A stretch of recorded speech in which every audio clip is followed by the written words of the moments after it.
The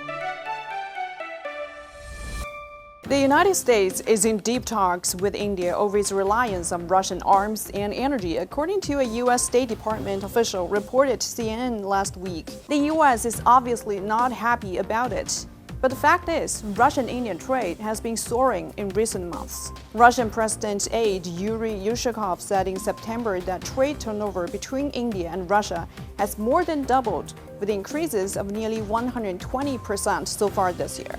India ambassador to Moscow, Pavan Kapoor, also noted that Russian-Indian trade turnover had been growing in both volume and scope recently. He added that businesses in both countries have been working to overcome the obstacles posed by Western sanctions. India has been boosting purchases of Russian crude over the past 6 months. Meanwhile, Washington has repeatedly urged New Delhi to support a price cap on Russian oil.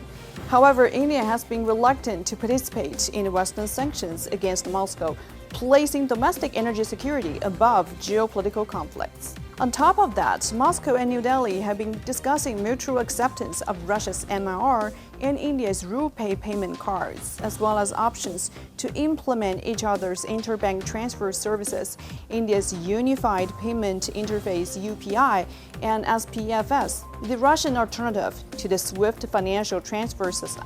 Meanwhile, the two countries are negotiating a free trade agreement via the Eurasian Economic Union, an opportunity that would see trade volume jump further still. The criticism of India by the Western countries highlights their double standards.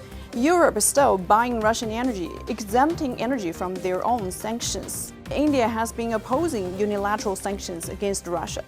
The position has not changed a bit, according to its Ministry of External Affairs. While Western economic sanctions have pushed up energy costs around the world, why should India pay for it? Why can't India buy Russian energy at discounts to satisfy its own domestic needs?